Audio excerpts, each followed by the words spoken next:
মোবাইলে কথা বলছে। মোমেন সাহেব ছিল ইভার নতুন কাস্টমার। মোমেন সাহেবের বউ মারা গিয়েছে 10 বছর হয়েছে, তাই উনি টাকা দিয়ে মোবাইলে সুন্দরী মেয়েদের সাথে কথা বলে। ইভা বলল, তুমি আমাকে বলেছিলে আমাকে 50,000 টাকা দেবে। ইভা রুমের ভেতর বসে ইমো কলে কথা বলছে। ইভার স্বামী ইফতি ট্রাক ড্রাইভার। সপ্তাহে একদিন বা 15 দিনে একদিন বাড়িতে আসে।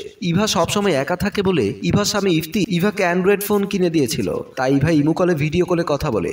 আজও তাই করছে।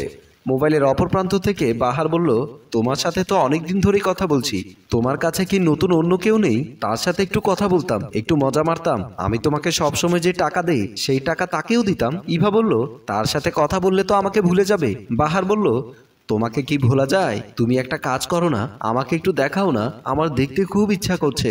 ইভা বলল, আমি যদি তোমাকে মোবাইল দেখাই তাহলে তো তোমাকে ওয়াশরুমে যেতে হবে। বাহার বলল, তোমাকে দেখে নিজেকে সামলে রাখতে পারি না।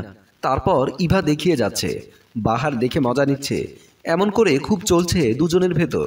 দুজনে খুব আনন্দ করে যাচ্ছে। এমন সময় জেসি রুমের ভেতর আসলো। ইভা বলল, আপনাকে পরে ফোন করব বলেই ফোনটি কেটে দিল। তারপর জেসি বলল, ভাবি আপনার কাছে 2000 টাকা হবে?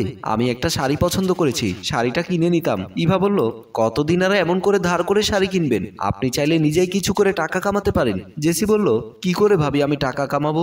ইভা বলল, ভিডিও কলে কথা বলে।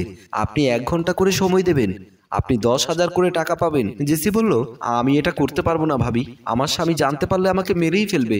ইভা বলল, আমি আজ কতদিন ধরে কথা বলছি, আমার তো কিছু হয়নি, আমার নিজের মনে যা ইচ্ছা কিনতে পারি, একবার ভেবে দেখুন। জেসি কোনো কথা না বলে জেসি রুম থেকে বের হয়ে গেল। ইভা ভাবছে, উনি যদি কাজ করে তাহলে আমার জন্য ভালো হবে বলে একটা মুচকি হাসি দিয়ে দিল। নিলয় অফিসে যাওয়ার জন্য ড্রেসিং টেবিলের সামনে দাঁড়িয়ে রেডি হচ্ছে। নিলয় চাকরি করত একটি ফুড কোম্পানিতে। অল্প টাকা বেতনে চাকরি করে নিলয়। আজও অফিসে যাবার জন্য সকাল সকাল বের হওয়ার জন্য রেডি হচ্ছে। এমন সময় নিলয়ের বউ জেসি এসে বলল, অফিস থেকে আসার সময় আমার জন্য শাড়ি নিয়ে আসবে। গতকাল তোমাকে যে শাড়িটা দেখিয়েছি। নিলয় বলল, কাল রাতে তোমাকে আমি বলেছিলাম আগামী মাসে তোমাকে ওই শাড়িটি কিনে দেব। জেসি বলল, আগামী মাসে তোমার জন্য কি শাড়িটা থাকবে? নিলয় বলল, যদি ওই শাড়িটা না থাকে তাহলে অন্য একটি শাড়ি এনে দেব। জেসি বলল, আমার ওই শাড়িটাই চাই এবং আজকেই চাই। ফাহিমোর বউকে 5,000 টাকা দিয়ে একটি শাড়ি কিনে দিয়েছে, সাইফুলের বউকে 8,000 টাকা দিয়ে শাড়ি কিনে দিয়েছে, আর তুমি আমার জন্য 2,000 টাকা দিয়ে শাড়ি কিনে দিতে পারবে না? নিলয় জেসির দিকে তাকিয়ে আছে আর ভাবছে, ঘরের বউ যদি এমন হয়, স্বামীর দুঃখটা বুঝতে না পারে, তাহলে সেই স্বামীর কি করা উচিত? জেসি বলল, তুমি আমাকে আজকের ভেতরে এই শাড়িটা এনে দেবে বলেই চলে গেল। আর নিলয় অফিসে যাওয়ার জন্য বেরিয়ে গেল। এর কিছুদিন পর জেসি ভিডিও কলে বাহারের সাথে কথা বলছে। বাহার ছিল ইভার সে আগের কাস্টমার। ইভা সবসময় বাহারের সাথে কথা বলতো। বাহার যখন জেসিকে পেয়ে গেছে তারপর আর ইভার সাথে কথা বলে না। জেসি বাহারের সাথে হেলে দুলে দেখিয়ে দেখিয়ে কথা বলছে।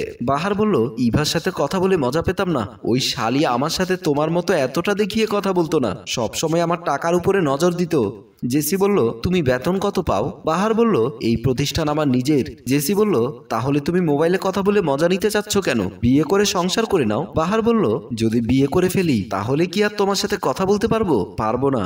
তারপর ওরা দুজন হাসি খুশিতে কথা বলে যাচ্ছে। জেসি বুকের কাপড় খুলে কথা বলছে। আজ নিলয় ঘরে ছিল না, তাই জেসি সুযোগ পেয়েছে। অপরদিকে বাহারের শরীর গরম হয়ে শরীরে ঘাম ঝরছে। বাহার পাগল হয়ে যাচ্ছে যৌবনের কামড়ে। বাহার আর সইতে না পেরে ফোন কেটে দিয়ে বিছানায় পাগলের মতো ছটফট করছে, যেন যৌবনের খিদে বেড়ে গেছে। এদিকে বাহার টয়লেট থেকে বের হয়ে পরনের কাপড়গুলো ঠিক করতে করতে অফিসের ভেতর গিয়ে চেয়ারে বসে ভাবতে লাগলো, আজকের পর থেকে এমন কোনো কাজ করব না। আজ বুঝতে পারলাম আমি নিজেই নিজের ক্ষতি করে ফেলছি। মোবাইলে কথা না বলে বিয়ে করে সংসার করব। এদিকে ইভা তার শাশুড়িকে নিয়ে শুয়ে আছে। বাহার যেদিন থেকে ইভার সাথে কথা না বলে সেদিন থেকে ইভা নতুন কাউকে পটিয়েছে। ইভার শাশুড়ি তার সাথে শোয়ার কারণে সে কথা বলতে পারছে না। মনে মনে বলছে, বুড়িটা কি ঘুমিয়ে গেছে নাকি এখনো জেগে আছে? বুড়িটা যদি না ঘুমিয়ে থাকে তাহলে কথা বলবো কি করে? ইভা ভাবলো একটু পরীক্ষা করে দেখি। ইভা মোবাইলটা হাতে নিয়ে ঘর থেকে বের হতে চাইলো। এমন সময় ইভার শাশুড়ি বলল, কোথায় যাচ্ছ বৌমা? ইভা ভয় পেয়ে বসে পড়ল। ইভার শাশুড়ি শোয়া থেকে উঠে বসলো।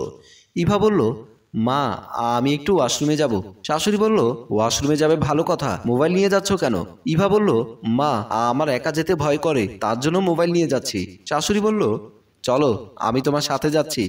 ইভা ভাবছে, এই বুড়িটা আমাকে সহজে ছাড়বে না। ইভা বলল, না মা আপনার যেতে হবে না, আমি এক্ষুনি চলে আসব। শাশুড়ি বলল, ঠিক আছে যাও। তারপর ইভা ঘর থেকে বেরিয়ে আসলো, আর এবার শাশুড়ি ওখানে বিছানায় শুয়ে পড়ল। আর এদিকে টয়লেটের ভেতরে ইভা ঢুকে পড়ল। ইভা টয়লেটের ভেতর গিয়ে বুকের কাপড় সরিয়ে ফেলল। তারপর মোবাইল হাতে নিয়ে তার নতুন কাস্টমারকে ফোন করলো। এদিকে মোমেন সাহেব সোফার উপর বসে মোবাইলে কথা বলছে। মোমেন সাহেব ছিল ইভার নতুন কাস্টমার। মোমেন সাহেবের বউ মারা গিয়েছে 10 বছর হয়েছে, তাই উনি টাকা দিয়ে মোবাইলে সুন্দরী মেয়েদের সাথে কথা বলে। ইভা বলল, তুমি আমাকে বলেছিলে আমাকে 50,000 টাকা দেবে, কিন্তু তুমি আমাকে টাকা দিলে না। মোমেন সাহেব বলল, তোমার জন্য আমি টাকা রেডি করে রেখেছি, তুমি আসলে নিয়ে যেতে পারবে। ইভা বলল, আমি বেশিক্ষণ আজকে তোমার সাথে কথা বলতে পারবো না, কারণ আমার শাশুড়ি ঘরে ঘুমিয়ে আছে। আমি আমার শাশুড়িকে মিথ্যে বলে এসেছি। মোমেন সাহেব বলল, যদি মোবাইলে কথা না বলে তোমার কাছে আসতে পারতাম। তুমি একটা কাজ করো, এবার তুমি তোমার ড্রাইভার স্বামীকে ছেড়ে আমার কাছে চলে এসো। আমি তোমার সুগার ডেডি হয়ে থাকবো। তুমি যখন যা চাইবে তাই পাবে। এই দেখো তোমার জন্য কত টাকা রেখেছি, সব টাকা তোমার। এ কথা শোনার পর ইভা খুশি হয়ে গেল। আর তারপর ইভা তার শরীরের গোপন অঙ্গগুলো ভালোভাবে দেখিয়ে দিচ্ছে। বৌমরা মোমেন সাহেব এসব দেখে মজা নিচ্ছে। মনে হচ্ছে অল্প বয়সের মোমেন মিয়া ফিরে এলো। মোমেন সাহেব বলল, কাল তোমার সাথে আমি দেখা করতে চলে আসব। এইভাবে তারা কথা বলে যাচ্ছে। একদিন নিলয় অফিস থেকে একটু আগেই বাড়ি ফিরে এসেছে। বাড়ি ফিরে দেখতে পেল জেসি নতুন একটি শাড়ি হাতে নতুন মোবাইল নিয়ে বিছানার উপর বসে আছে। নীলয়কে দেখে জেসি ভয় পেয়ে গেল। নীলয় জেসির হাতে থাকা মোবাইল নিয়ে বলল, এই মোবাইল এত দামি শাড়ি তুমি কোথায় পেয়েছো? কে দিয়েছে তোমাকে? জেসি মাথা নিচু করে রইল। তারপর নীলয় জেসির মোবাইল চেক করে দেখলো পুরুষ মানুষের সাথে ভিডিও কলে কথা বলে ভিডিও স্ক্রিনশট দিয়ে রেখেছে। ছবিগুলো দেখে নীলয় বলল, তাহলে আমি বাড়িতে না থাকায় সেই সুযোগে অন্য পরপুরুষের সাথে ভিডিও কলে কথা বলে টাকা ইনকাম করে, সেই টাকা দিয়ে নতুন মোবাইল নতুন শাড়ি কিনেছো। আচ্ছা আমি মেনে নিলাম আমি অল্প বেতনে কাজ করি, তাই বলে তুমি এই কাজটা করতে পারলে? তোমার শখ পূরণ করার জন্য তুমি আমাকে ঠকালে। জেসি বলল, আমি টাকার লোভ করে এমন একটি অন্যায় করে ফেলেছি, আমাকে তুমি মাফ করে দাও, আর কখনো এমন করব না। তারপর জেসি কান্না করে যাচ্ছে। নীলয় কোনো কথা না বলে চুপ করে দাঁড়িয়ে আছে। বন্ধুগণ, আপনাদের কি মনে হয় জেসিকে কি মাফ করে দেওয়া যায়? উত্তর আপনারাই দিন আমাদের কমেন্ট করে। গল্পটি যদি ভালো লাগে লাইক কমেন্ট শেয়ার করে পাশেই থাকুন। ধন্যবাদ।